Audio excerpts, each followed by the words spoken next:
a conversation that I don't think we don't have enough. I think there's a lot of talking points, and there's a lot of talking points. There's a lot of fear around even discussing it. People don't want to be on the wrong side. People don't want to get canceled. If we just simplify the conversation to me and to humanity and fighting for it, no matter whether it's Jewish bodies or Palestinian bodies, I think we should have the capacity to care about everybody. That to me, I don't want any of the hostages to die. I don't want anybody to be killed on the Jewish side. I don't want the rise of anti-Semitism that's happening in this country.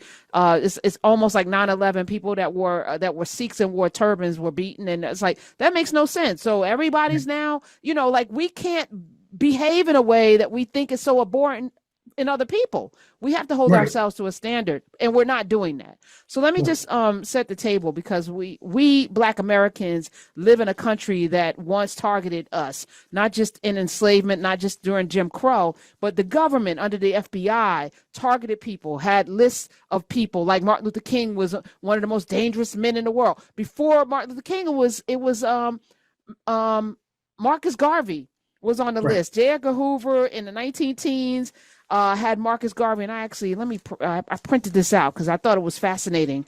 Let me see, 1912, was it? 1919, a young J. Edgar Hoover, who was then a director of the Bureau of Investigation's General Intelligence Division, targeted Black Moses, that's what they call Marcus Garvey, for investigation and harassment. Investigation and harassment. So they didn't just watch him. They were harassing this man because of his alleged association with what they called radical elements that were, quote unquote, agitating the Negroes. Hoover admitted Garvey had violated no federal laws, but the Bureau, the precursor, of course, of the FBI, infiltrated Garvey's Universal Negro Improvement Association, infiltrated through people who look like us, with informant provocateurs and undercover agents who searched for years for any charge that could justify his deportation. They even wrangled folk in the Black community to testify against him. Right. Erroneously, and then they got him on some wire fraud thing to deport him. That's for Martin Luther King. They asked him. They sent him a letter to kill himself. This guy and the Black Panther. Hoover said, these are his words. Of these, the Black Panther Party, without question, represents the greatest threat to the internal security of the country.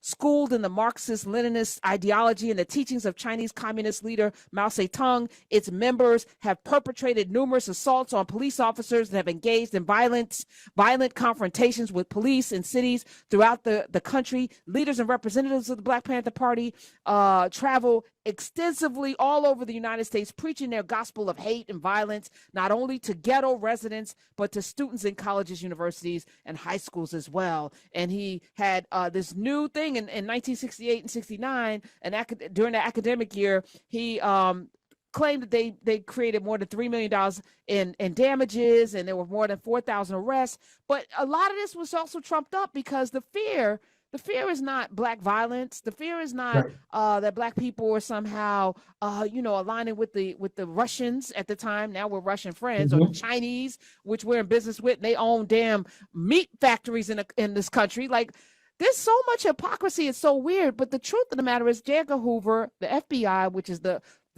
investigative strong arm of the United States of America, targeted anybody that was bringing Black people together to be free. It wasn't about doing anything subversive. So where are we now? I'm saying nothing has really changed. There are lists of people right now that the FBI has. Maybe I'm on it. I don't know, but people who they see as threats. So we have to have this duality of like defend America and be in alignment with Americans' policies, no matter what.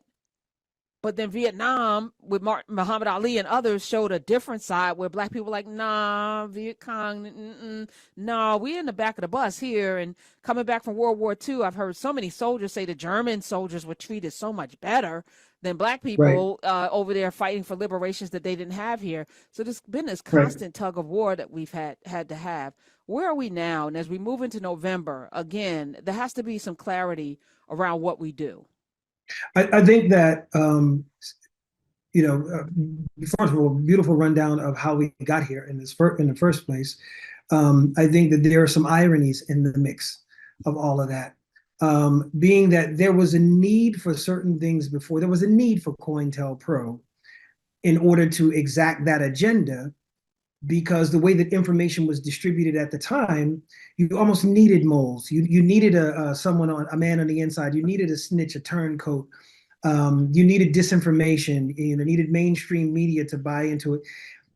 Thanks to social media and what we now consider to be some progress. I use progress with air quotes. We're doing a lot of the dirty work for COINTELPRO. Like, it's almost not even necessary at this point in time. There are people who have a thirst, almost a lust, for bringing down public figures. There's an appetite for mess. There's an appetite and a willingness. If Muhammad Ali today was champion today and suddenly changed his name from Cassius Clay to Muhammad Ali, joins a black militant, as they would say, militant sort of nationalistic group, and then in his prime would rather go to prison than to go to war, knowing that he would get a cushy position in the war. Elvis Presley went off to war. They're not putting these people, these celebrities, in the front line. So knowing that Joe Lewis went into the army, they weren't going to do that. There's a large demographic of black people who would turn on him. They would say what Sister just said earlier: that ain't your fight. Why are you giving up a crown of the community and a crown achievement of the black community for these Vietnamese people? We don't have any dealings with them. What are you doing? Same thing with Malcolm X. When Malcolm X travels over to Africa, when he makes his journey to Mecca, when he comes back and says, okay, I've met brothers and sisters in Islam who were not black that treated me like a brother. Oh, you selling out.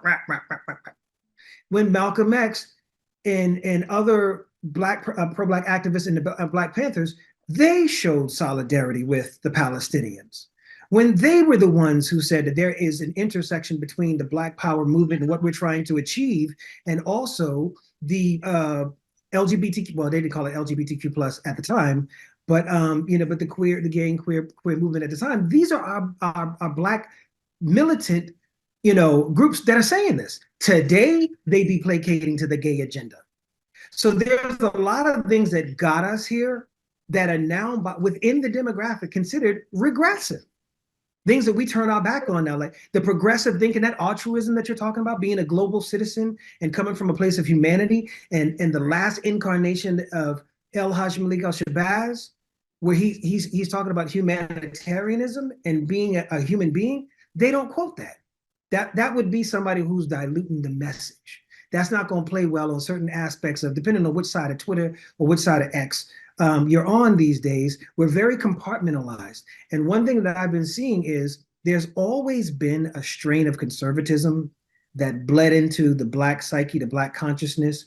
We've always had people in our community, particularly the elders, who have been conditioned to see women as, as fast, these hussies, these little fast ones, these thugs, these, they pull your pants up, pants on the ground. Like, we've always had like that thing where these people align themselves with these plantation politics. But I think that social media has given voice to people who prior to now, we would either not know about, or we see him at the cookout, the literal actual cookout, across the table at Thanksgiving, but we don't really mess with them. But now we got to deal with these mentalities in ways that we didn't have to before. Right. So it's harder to have a sense of solidarity when our consciousness is being shaped by a false reality, because the number of people who are on social media versus the number of people who exist, the number of people, Black people who are on Twitter versus the number of Black people that exist in this country. It's not actually a representation of our consciousness. But if you stay perpetually online and consume this content, like Sister says, she did her research, but never heard a knock. Right. That's what you did. Well, she didn't say she didn't hear your algorithm. Right. You read your timeline.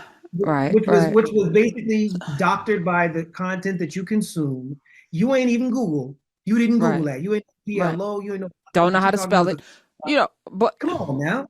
Yeah, but if you don't entertain that, then you're shutting down free speech. And what's our responsibility to even engage with folk who haven't done just a little smidge of rudimentary amount of actual real study and contemplation? Because reading a thing doesn't mean you understand a thing.